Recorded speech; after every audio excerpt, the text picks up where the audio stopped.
Hey everybody, thank you for coming out to a August 8th, 8/8 on the 8th month, the 8th day. This is not the 8th year, but we're getting kind of close. 8/8. Thank you for coming out. And we're going to talk about a huge bullish day. But also we also are going to talk about psychological resiliency because that's what's needed to get the best entries. Because your first idea might not work out, but your second idea might. What's up, Thomas? Okay, so let me get a shot of the screen here.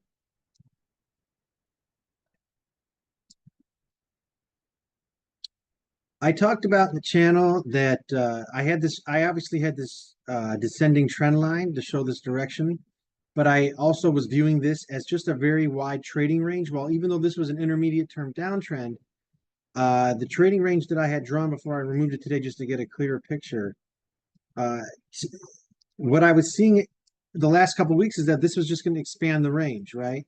Now, from just a technical perspective, if we did close below here and we started to build structure below here, that would be technically a successful balance breakdown pattern, and that's like very bearish just from that one attribute.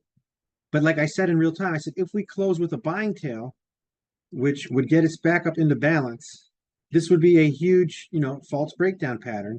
Which, if you have that, if you look at Kobe's red channel, he had this behavior here circled and this behavior here. A little bit of problem and then a breakout, a little bit of problem breakout. And I wish it was as literal as we could count the number of days and then we waited for the number of days here before we got a pretty big move. But we got the big move today. That's why we're also taking into consideration real-time attributes as well. Which is once I say, hey, this is going to be a trend day, there was no more shorts on the day. Even though I was favoring the longs, like I said, because of this buying tail, there were certain areas where if you can get in for a tradable reaction, you can kind of go counter trend to your longs. Now, there was a couple of longs that we posted in the channel yesterday. Okay. And there was a short as well. Now, this was the first zone, right? And I used to mark these with color, but this was really the bigger zone because as you can imagine, this is the bottom of a 2-day balance where if this does hold here, you do have a 2-day balance, right? And it's in the context, right, of the larger time frame daily chart that I just went back from where we could get that false breakdown pattern out of that multi-month now trading range. When you have a false breakdown pattern, right, usually what happens is that it goes and tests the other side, which would be the highs of resistance to 70,000. Right. So what I'm looking for is more longs, right? But it's not like I just know it's going to go straight up, right? So as we pop back up into the intermediate time frame resistance, there was opportunities to actually reduce risk or even short on both markets. But really what I want to be doing is that I'm neutral bullish. I want to go with this big double bottom. This area was given in real time. This runner should have been held, but I got too excited. Whatever, you could just have been holding your runner. But there was more opportunities to get in today as well. This was not posted in the channel, but I wrote this. I was going to write this as a note, but I just, whatever, was getting late. And it was like, I was like, hey, if this zone breaks, I'm going in on this one, right? That's the same 2R idea I have when I shorted the ES yesterday. Okay. I think it was at this zone, there was a short. Now, I also think I shorted today, and I may be getting some trades wrong. That's why everything's time stamped in the channel. We can go back. Yeah, I shorted this day on this double top, right? So actually, I got in on first test, and then I gave people a heads up that they could get in on the second test, but I didn't want to add risk to it. But really, this is the same idea. It's that we are coming up into, at this point, we have to go on the daily here to get a top down. But I want to go back and forth between these, illustrate the idea how you have to come in with a trade plan to be able to take those ideas, right? This was yesterday. Let's get rid of this. Right, so the ES has had this intermediate one leg down, two leg, largest leg down. We had the action reaction, but then the candle kind of closed low. So what we're expecting is some type of volatile sideways range within here, and not necessarily a resolution one way or the other, right? So I'm prepared to come in with a neutral bias, meaning I'm fading extremes. It's very, it doesn't ever feel right to do. I'm going to tell you this. Every time I'm going short, I want to really in my body go long. It just feels better. You get to just go against it. What helps me underneath is I get to look underneath this hood. That's why the ES is a little bit easier to trade than it moves more than Bitcoin, but in some ways, if you can use this tick correctly in the right ways, it can help you underneath it. But you could even see in Bitcoin, even on today, if you have good trade location, that short worked out as well.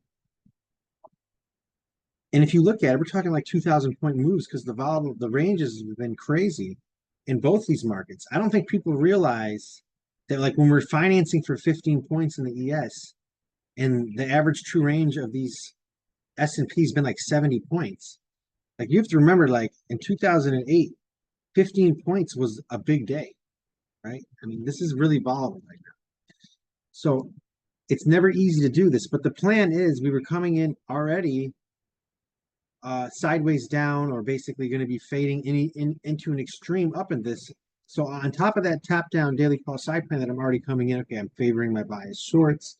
I'm betting more on a non-directional day, meaning I'm sideways down, but I'm not stupid. I'm going to take profits, probably, at the very least as I'm coming down. But this would be the low of the day technically, right? If you were just doing this on a technical way, you can get rid of all your emotions. If you fade here, your next target is the low of the day. You should just remove everything out of the way and be okay with taking a loss rather than trying to get out a little too soon. If you can handle that. I'm not saying it's easy to do on size. It's not easy to do on size, right? So I came in and saying, okay, I'm going to short here and short here. There was some nuances within the tick that I was reading at the time, but right, I mean, psychologically, this one got stopped out, right? But I'm already prepared for the bigger entry to be up here because this is a gap on that key reference sheet that I'm sent for futures. This gaps are a very powerful resistance zone, right? In the context of that dragonfly doji candlestick with the intermediate downtrend being bearish, the last whatever. So as we're coming up into this, I mean, just look at this time. It's just a constant battle. Even though the general trend is neutral bullish, there's huge moves both ways. But now as I'm coming up into this, right, I'm prepared to I shorted this on first test. That was prepared, and there wasn't even there was just basically these two zones because I'm already coming in bearish rather than me before. I would draw every single zone possible and then color code them, and then it was just too complicated for me and for everybody. So we're going to come in just with the right zones. But you can see how fading this on first test is not an easy trade because for the less advanced trader, maybe only take a wide double top, right? But if you can understand the context and you can get a good trade location, because I had, obviously the day was bullish, right? The intraday bias was up. There was decent momentum up. This wasn't like screaming a trend day the way that it was going back and forth, but clearly the bias was up. So there was obviously some things against it as well. But the trade location was really good. Where, right? And I believe there was a max range here. So if we went from here, 5236 up to here, 5361, it's 52. So that's 5356, like 100 points. So that's like maxing out the average true range. And that's what I said. Yeah, hey guys, we're maxing out the average true range in the overnight session, which is kind of like, right? If I'm fading something and I'm betting non-directionally, I want the average true range to be on max, right? Also, if I'm looking to get on board a trend and the average true range is like we're already maxed out, maybe there's not enough risk reward on the day for me to even think about a trend pullback or something. Right? That's another way to use it. But once this move happened, there was some decent profits. Low of the day. Well, I think I took off before that, but just these moves are actually pretty volatile moves if you think about it, right? We're talking like 53.50, even down to this zone where I got out, 52.86 to 53.50. I mean, that's like 64 points. I mean, that's each point's $5. And if you're betting four contracts, you know what I mean? So there's something here. Also, the risk reward was really good because you could have a tight stop beyond the zone. Because I'm thinking, hey, if this blows through the gap, I'm done. That's it. My idea is done. I can get a good reward for my risk. So I'm only thinking about the risk. And then I'm thinking about my target, right? Then the entries will come. The exits are another story psychologically once you're in profit and so on. Now, this was also an area where where was it? I'm thinking, no, that was the Bitcoin exit. I'm sorry, wrong point. I'm trading both, a lot of these at the same time. We'll have to do the Bitcoin one now.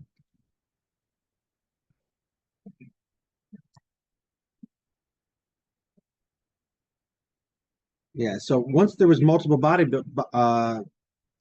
building, right? This was also an entry. I didn't give it as a signal just because, if you take two in front of people on the short and I took one loss here, it's like the energy was like, I'm still going to get in here, but I didn't want to be responsible. If the idea didn't work out, I'm okay with it. But it's just the idea if it doesn't work out. But look, we got a huge move off of it.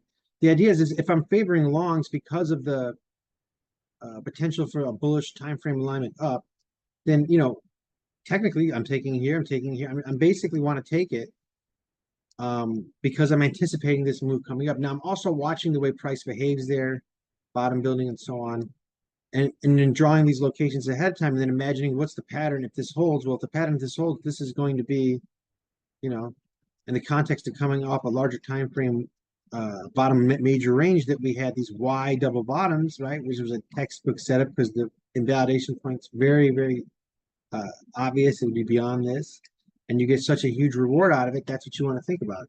With these ones, like you're not getting as much. So even though this isn't a great zone, it's tempting to just like hold this and have a super wide stop. No, take a small loss here, have another one here, small loss there.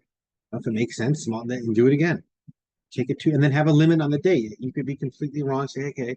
But also on this day, it wasn't screaming a downtrend either. I mean, basically, it was a normal variation day to the downside, which had later on in the day the rotation up, which was what I was looking for a little earlier. But you have, just like with the ES trade for the short, you have to come in prepared uh, with the trade plan. And this was a day that I was willing because I was more long. I was long biased in Bitcoin and short bias sideways down for ES. I'm willing to take 2 hours on each side, losses on those. And that's how I'm thinking about it. Because I can't get in live, execute, and give a signal to people that I know maybe some of you are shadowing me or some of you not. If I don't think about the small controlled risk first, because that's the only thing I can control at the end of the day. Can I make a comment to that? Yeah. Yeah, it's okay if I'm interrupting, then No, I go can ahead. postpone it. Um, you rarely have me talk about the fundamentals at all. I am very technically oriented, and all my rule-based stuff is basically represented in charts. But what I think is important to add at this time around, you mentioning ranges and volatility, is that this isn't business as usual. Far, far from it. You might have in my comments on that Sunday opening and then all the way till midnight from a Pacific time frame perspective. Uh, Notice that I actually got worried about the markets, and it was obviously volatility in range and this blow-off day, but there were other indications that were unusual. So if you later want to look, for example, um, the precious metals were rising into that midnight session. So after we opened on Sunday afternoon, um, there was uh, a money flight into security. And we had that Friday release, so it was expected that we have markets going down, but the advantage of Friday release reflecting into markets through a weekend is everybody can think about it. Everybody makes a plan. It's not a surprise. It's not like a surprise. And as such, um, it was basically harmonious trading, meaning, yes, we did sell off right away in the S&P as expected, because obviously that needs to be reflected in the market, and the market needs over the weekend not being able to fully reflect the news, digest this. But very logically, overall markets declined at the pre-opening of the European sessions, and metals gained. But as soon as there was actually market openings of first Frankfurt and then London, and London is actually most of the times more significant with this as a starting point. So that's why I always make these time alerts for these two exchanges to be opening pre-opening of the markets, and we got a slide. And the problem here was compounding. The the Japanese market crash. And don't forget that's Japan is not a small player. That's a big participant in the markets. And that carry trade going sour, as much as we were here anticipating this. I hope you remember that guy's video that hopefully all of you watched, warning about these carry trades. Really got everything sour. Margin calls were coming in, and everything declined. Metals declined. Everything declined to cover this, and we got close to breakers too, meaning we really had a severe move on Monday. We were kind of a little primed from that Friday, but it is not. It was not typical how we had that washout, and it was even less typical how we had that washout retest the day following, because typically you have a washout and that's it. The emotional part is over. But the carry trade had implications that overall markets are so related now that you cannot just say, "Oh yeah, this happened in Japan," or "This was whatever." A tsunami somewhere else has nothing to do with. No, this is the markets. That means something wobbles, and the card house can come down really quickly, because everybody has a hand on all these cards.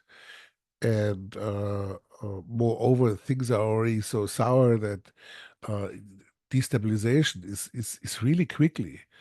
And if that happens, and even worse, like if one of the different countries steps out of line and does something different, things can get sour really quickly, because the only reason of that sustainability, that we have this divergence between what the market tells us from a fundamental perspective of all these gains versus the knowledge that we collect here.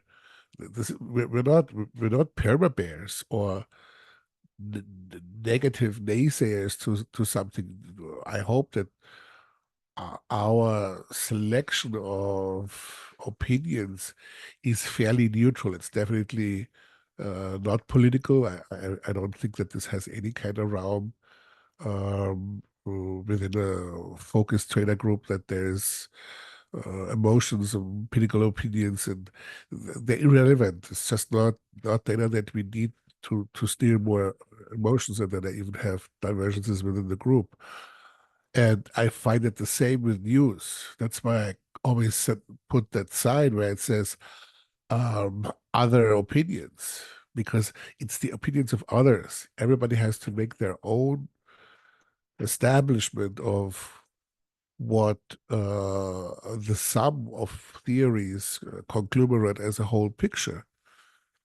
But then still, within me distancing myself from these videos that I'm posting, um, most of them are fairly data neutral, or at least data dense, meaning they collect actual facts versus just whatever CNN hype. Or, I mean, we all know that most of the prior classical news houses are just not neutral any longer. They're all owned by different ownerships who all have an interest, and as such, these things are all filtered and not a truthful representation. So, in short, um, why you, for example, found me the last few days on a very mild participation, and why I, for example, last night didn't follow through with shorting the markets as the daily call instructed, but just posted these charts, or for a while posting charts more just like in real time, so you can see the points, but I'm not placing green arrows as class A trades, is because I don't believe in trading extremes. I actually had my guns out for Six Sigma events, and I would have posted all that kind of stuff right away in real time, of course. Um, but um, it is not that important for that time frame that I'm representing, which is these position trades on a slight intraday with multiple day perspective, obviously excluding runners that can take years or even decades to to to trade averages. This 90% hit rate is something that requires that discipline to say, oh, and here I have added risk. And we had massive added risk. And it somewhat got under because it's not represented in the news that much. It's not. But for example, I'm sure Thomas can tell a story. In Europe, representation of I checked some European news. They basically spoke all of really bad things, and it was way more emotional than how it's presented here in the U.S. And rightfully so, because this was Japan was a wipeout. This was like since 1987 the worst day.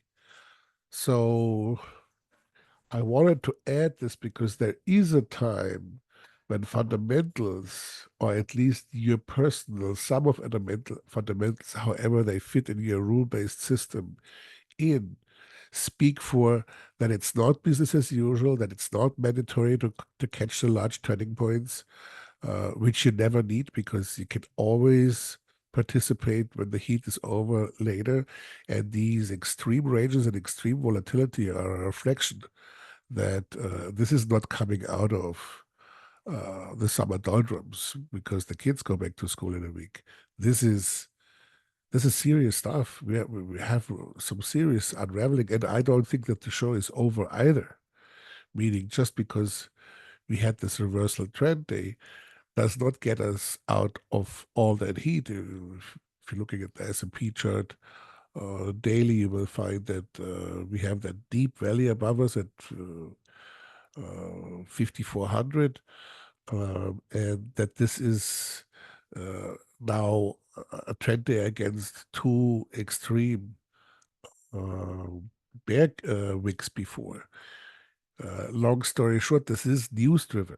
We had a news driven market, and people are nervous around the globe. This is a nervous spot because people don't come in as prepared as we are in regards to anticipatory behavior. Most stuff, unfortunately, is actually reactionary.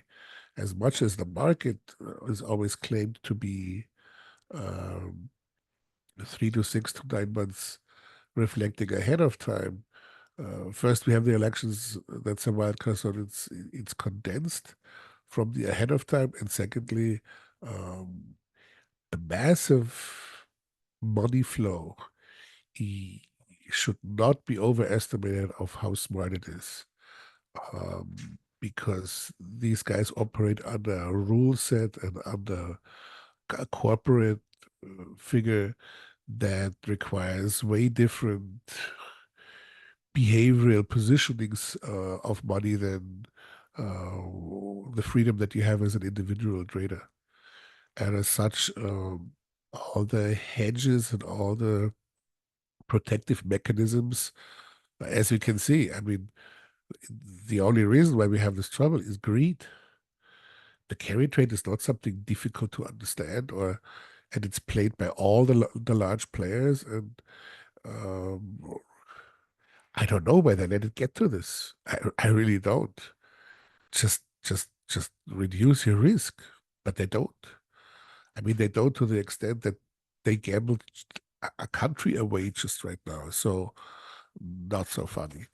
So in long story short, I wanted to add to Matthew's great presentation of the plays and the ranges and the volatility, what my underlying thoughts are in regards to the origin, the causes of this, the thing that I typically exactly not do, but to explain that it's very important to see the bigger picture at these unusual extreme events to step aside and be an observer versus a player. If you don't have uh, the rule sets of how to handle with this. And I just saw so many rule breaks. Like if I am so off with a daily call, and if I see so many unusual behaviors like I did in this involvement from Sunday throughout Tuesday, then it is really good to rather have your backup plans in play and be prepared, because I don't suffer from a few missed trades, but I will suffer from not being ready to if we would have a chain reaction from Japan's um, carry trade to carry on further right away, we would have slipped into something massive, like massive. Tuesday, Tuesday is a severe down day. Even Wednesday, or even today as a continuation, could have really had very bad implications from a technical analysis perspective, in my humble opinion. And as such, it's just smart to sit on your hands when it comes to business as usual execution, and at the same time be very alert to take the temperature of the market from a bigger perspective. And that's what we did at PPT. I think Matthew did the same thing, of just walking light footed to this environment. And as he said, as much as we are capable to do, um, take care of our own trades that provide for our livelihoods, and share the underlying structures and reasonings, plus doing this in real time with you guys. It seemed to be more important that I'm making sure that nobody loses 30% of something. And I'm very grateful that as we well prepped the bounce on the crypto, the weakest element uh, was basically rightfully signaling the Bitcoin reversal, and now gained the benefits for its own reversal. So that selected group is all nicely in the green that we refreshed a few days ago, and then took the two main leaders out yesterday. And I'm really happy. I just wanted to share. I'm really happy that we're not getting in ultra extreme land, because that can cause damage where so much money is just lost, not on a personal level, but on me going on the street and I see even more homeless people than I already am. So this was a good uh, temporary cork, at least. I'm not completely relieved yet of a possible secondary attempt attack, I wanted to say. And I'm glad that everything is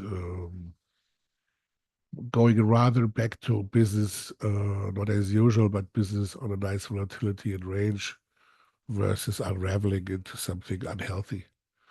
And with this, back to Matthew. Thank you. Yeah, we are in unprecedented times.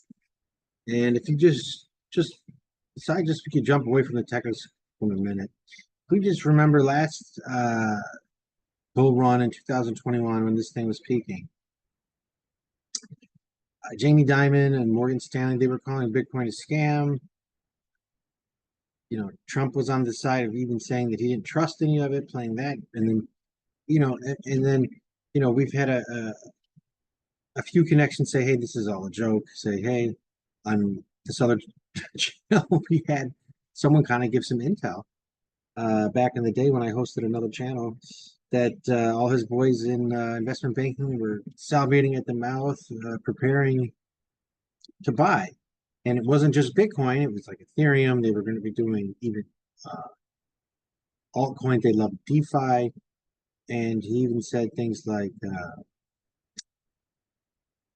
privacy coins because they want to hide their crimes. And here we are, and that's exactly what BlackRock has been doing. They've been buying more than ever on these exchanges.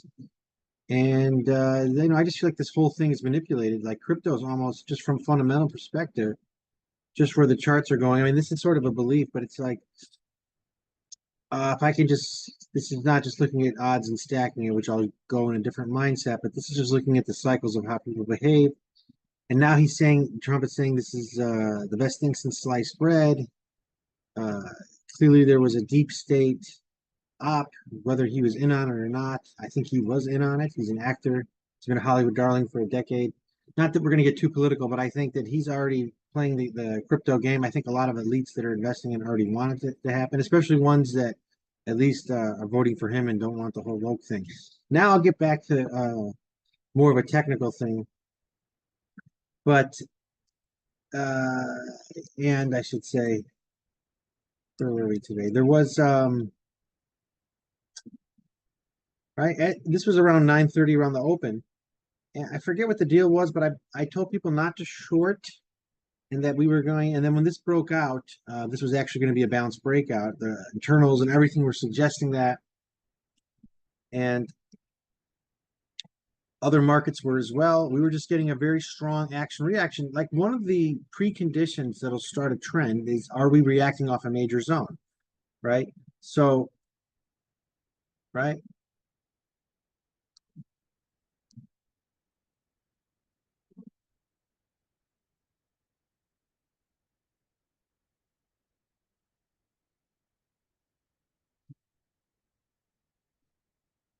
Yeah, we are, right?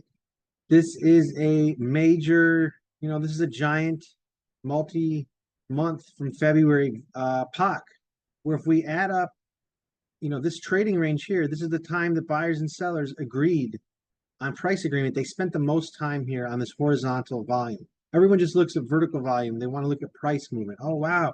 We had a lot of price movement down, so we have a very high vertical volume. But don't ever forget about horizontal volume because, right, not only do we have one leg down, two leg down, three leg downs. I mean, that's pretty good. Three legs down when you have a big third leg down in the context of a big picture bull market, right? And then you have like almost a double bottom, right? Now it was tricky to get there. You can't just throw it in. You could see like these things take time to mature because the intermediate term downtrend is now battling this major zone. But major moves start from major zones, right? Now I don't know if this is going to break out or not here. That doesn't matter. The point is that when price came down here, right? I'm just giving you one of the reasons why. I mean, if you go back in the channel, I rarely give breakout trades or open drives, but this is one that I did give. It's because that was one precondition for a trend. Now, what was also confirming the precondition for a trend was very bullish internals. Um, let's go to those. I'd have to go back in the channel to see exactly because I forgot it already. This is closed. I might do that, but there was basically um,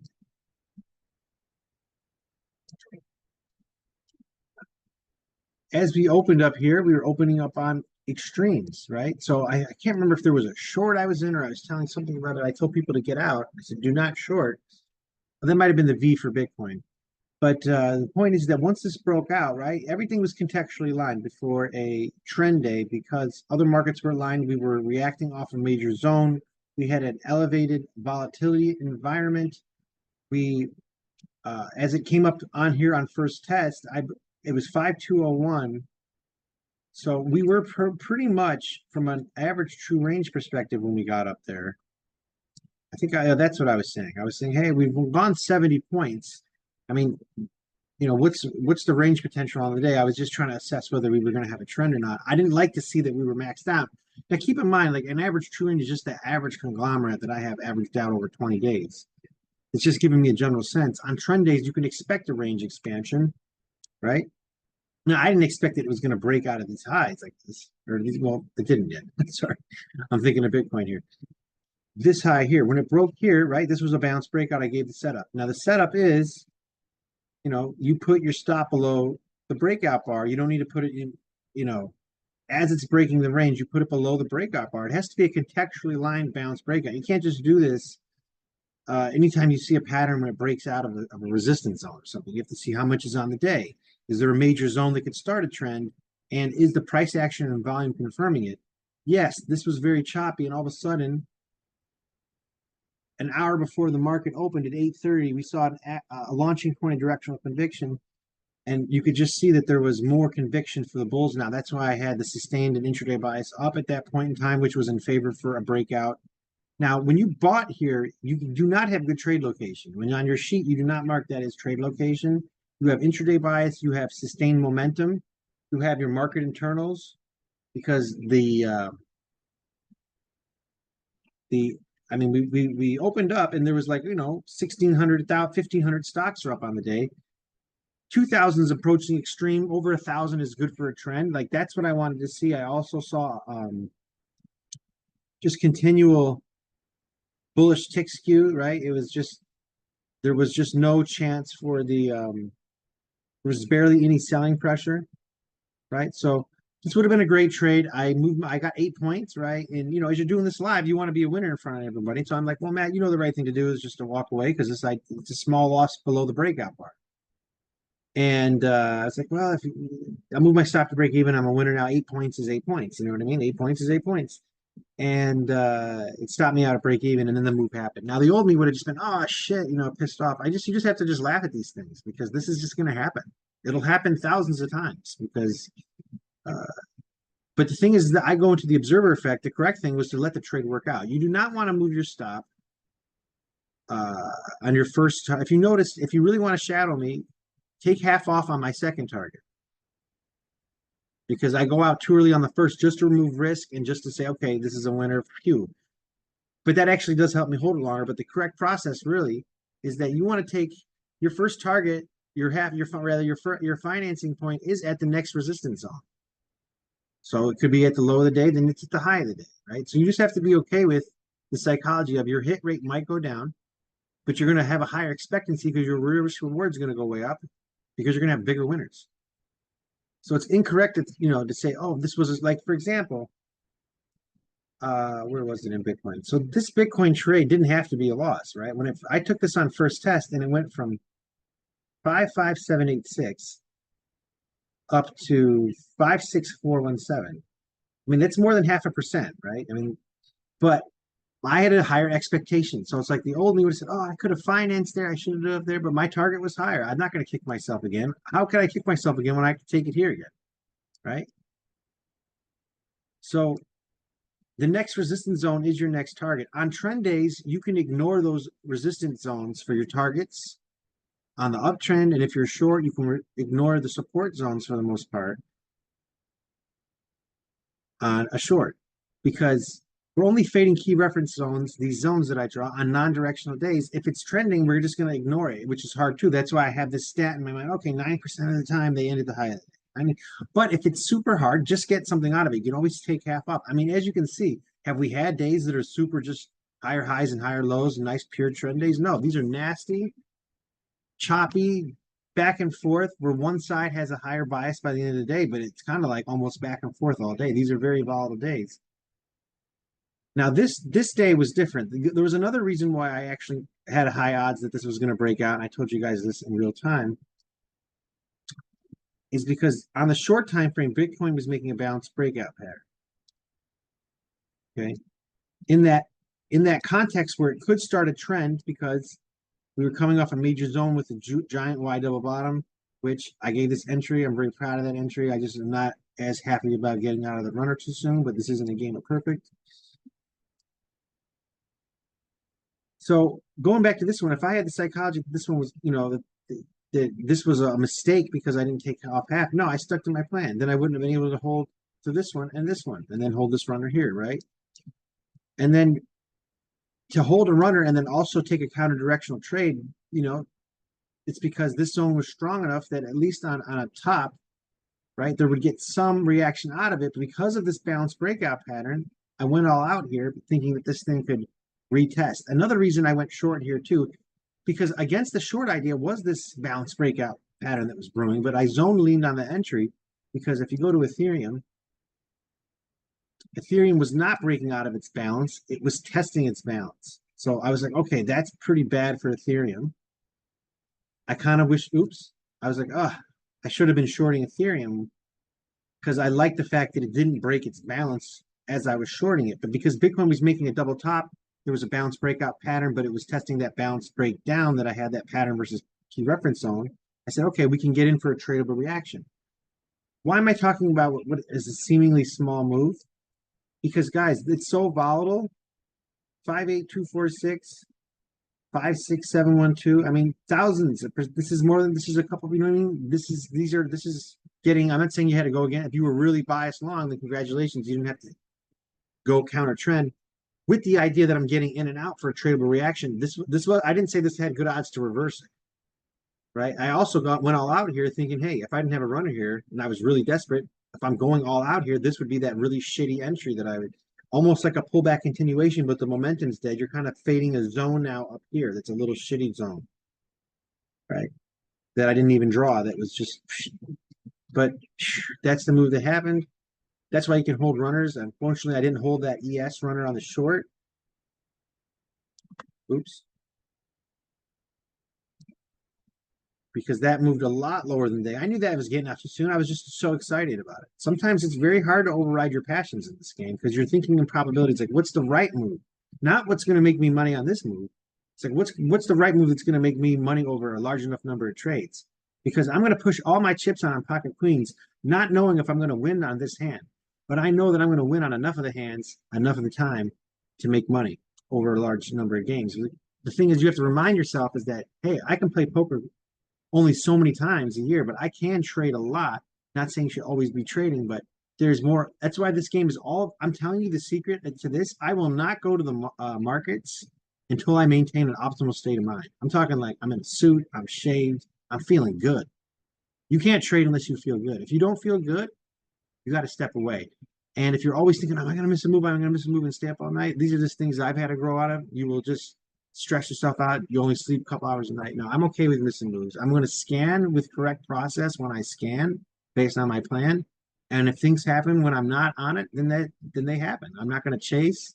I'm not going to FOMO. I'm not going to say, I used to back in the day say, fuck it, throw $76,000 into the market. Bam. That's not what we do anymore. That's happened more than once. Hey, fuck it. I missed it. Oh, okay. Nope. Not doing it. Let's go to the chat. Yeah, you got to set it and forget it. Exactly. Set it and forget it. Yeah, so that's, I mean, from just an investor point of view, I think we're pretty happy right now. I mean, these are really up. I mean, did we ever think we were going to get SUI and Tau in a trust fund where big investors can buy shares now? I mean, we are early guys. I'm really glad that we're front running this. I mean, back in the day, think about it, right?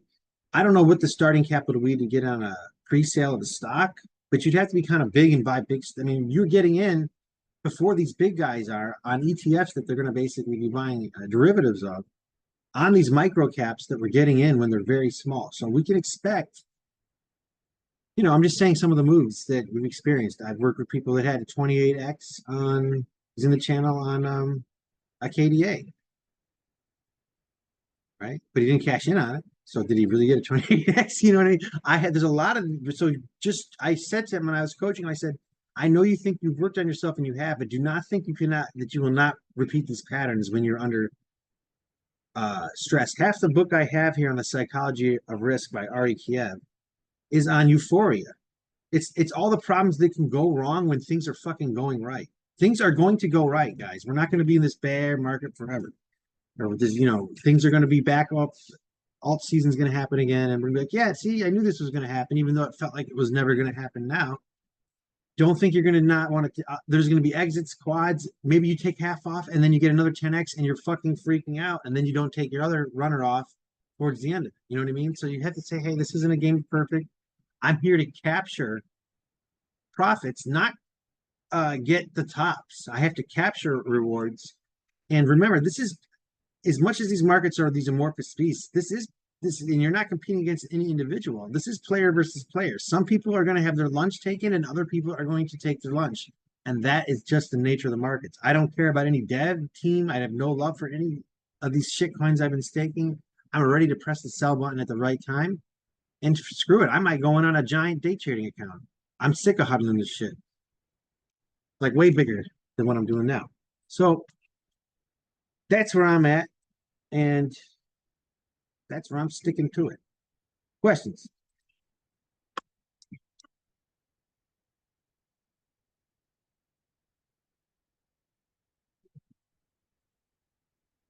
Yep. This is one coin that I bought a huge amount of on day trading money on last bull run, November 2021, on signals from a guy who charges more than us, who's got a huge amount of people in this channel, and they're complete, in my opinion, unprofessional. I just was like such a happy state, and I was like, oh, LTO, I didn't know about micro caps. What are these guys doing? Wow, he took 10 grand and made $1 million. Yeah, he doesn't tell you that he lost it all again. So I bet 56 grand on this one right here. But I took his signal and you know what I mean? I like everything told me, well, why would you buy now at this double top? It's 5 legs up. It's just a basic daily call shit. Who cares if it keeps going to $2, like we said? Now I'm still holding it. So holding that on a Tika thing, holding a lot of shit. But it's safer to hold things off exchanges. You could have a day trading account doing well, and all of a sudden they just freeze it for whatever because the government says something. Oh yeah, this is 28 grand. That's now $100 on this one. I'm not even kidding. Fuck this coin. on huddling side, this is another one of those. That's the same thing. That's the same day I did it on Euphoria. I was in such a winning streak. I bet 28 grand on this on Elon Trades call. I bet 56 grand on LTO. I'm talking like just Euphoria. Boom, boom, boom, boom, boom. I'm thinking, wow, I could have done something with these things. I mean, digital assets are one thing. If they don't do anything, who cares? So yeah, it's a wild game out there. So now it's like I'm just in and out on these, but holding them for these giant swings based on the news events and all the other huddler stuff that Elon's trades was giving me, fine. He's not in the right cycle at the right time to take those. Lesson learned. I got invited into another high rollers channel, something, something. Apparently this guy was going to pump it, and everyone thought he was this honest guy who was this super rich billionaire Eastern guy with oil, and people were like, yeah, he's legit. And these are like people that I respected saying this. I'm like, that's not trading. I'm just telling you all the mistakes I made in the past. Oh, another polka dot. That was a nice 10xer. But if you don't unstake it in 38 days, you're like, screw it. You know what I mean? So be careful on the staking too. Like some of them take 28 days. That's forever. Just plan ahead.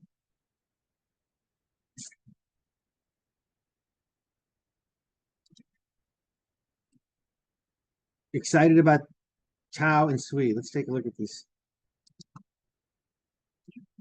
Now this, yeah, very nice wide double bottom. It has that action reaction momentum. We have a launching point directional conviction. Very nice.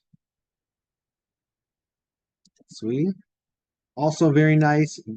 Look at this. It's just, yeah, I mean, launching point, potentially institutional level buying, taking out a lot of data in a lot of days, right? And also this is a V. We never fade a V. What I mean by that is I'm never going to fade or short that V because I think it's going to go up, right? I'm not saying that you have to buy at the high here. That's terrible. But the idea is that this is a pattern that's brewing, a little pullback, a little double bottom, getting on the sideways, it'll go again.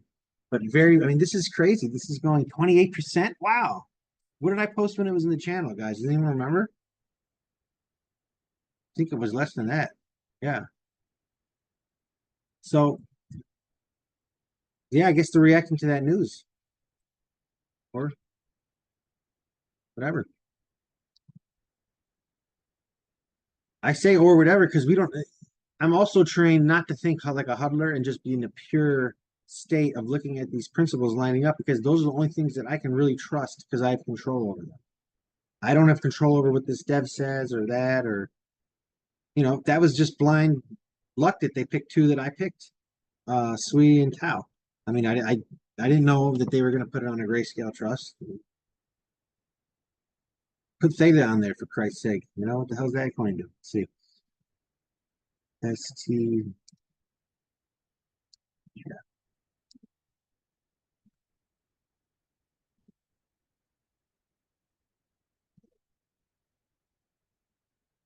Pretty much gave its entire gains back since the beginning of the year. Well, if the same people thought it had value then and it did this, you know, it's at another buy zone, really, is what we're dealing with here. So let's just redo this. It just doesn't have that convict. I mean, you know, I should be happy with 9.55%, but when you look at sweet and tail, it's not bad, I guess. Does anybody have any coins they want me to look at?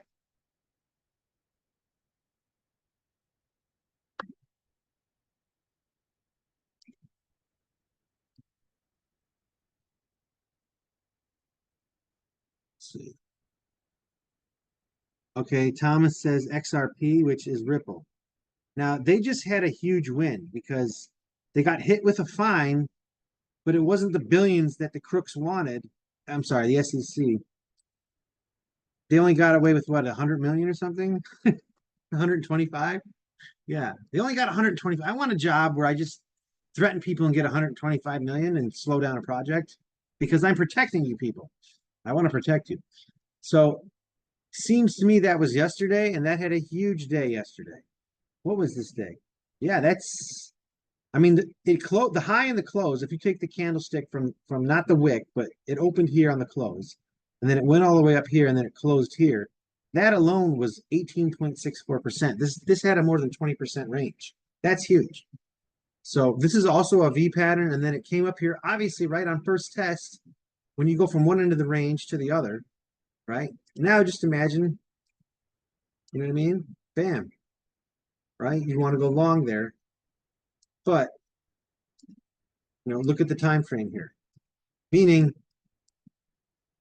you know, you would take profits off here, but I'm still not going to short a V.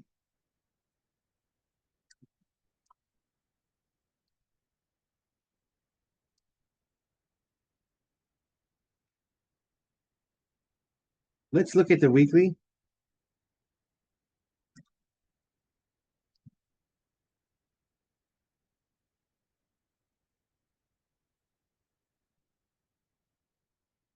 This is a very bullish weekly buying tail candlestick hammer, right?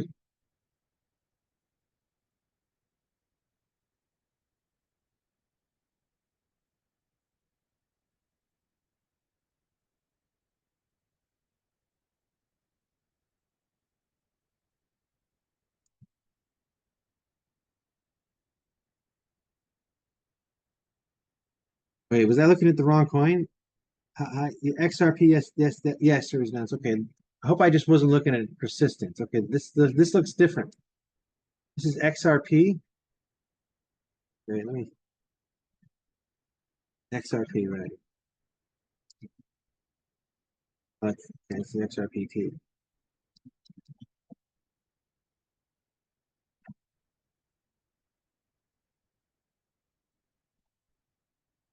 Oh, and the other thing I wanted to say too is that you know I'm not mentioning Elon's trades to rip on that guy because he's made people a lot of money. I'm 100%. If you start to project, I catch myself if I'm making mistakes, and you start to project the reason why you're making mistakes onto an outside entity, whether you took this advice or someone distracted you or X, Y, and Z, then you're taking the power away from yourself to create your own reality. You and you alone are 100% responsible, right, for your trades. Yeah, no worries, Ross. Take care, man. We're wrapping up soon too. So, looking at XRP, right, on the weekly,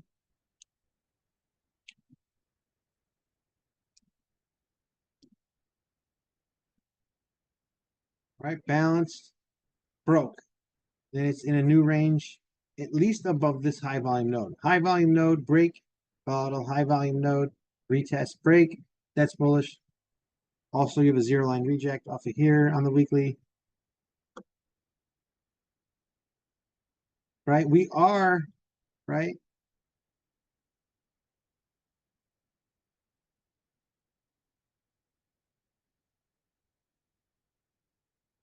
At a potential resistance zone, right? On the momentum, but don't give this one too much weight. You know what I mean? But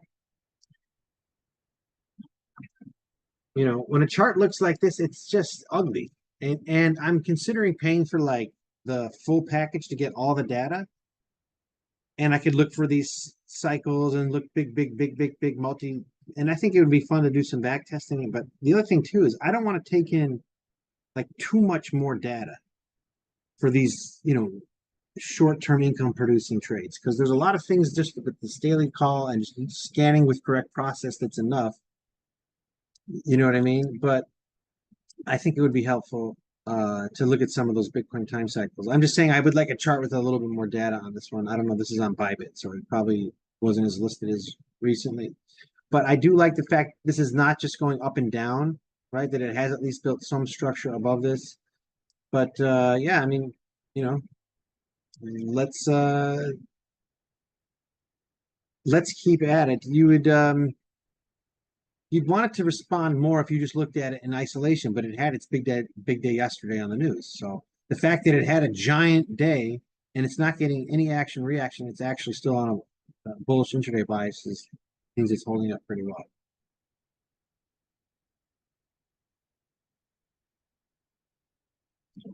All right, y'all. Well, that'll do it for today.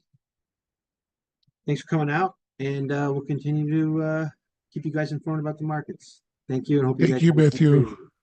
Yep. Thanks, Kobe. Take care. Much appreciated. Bye, everybody. Bye, guys.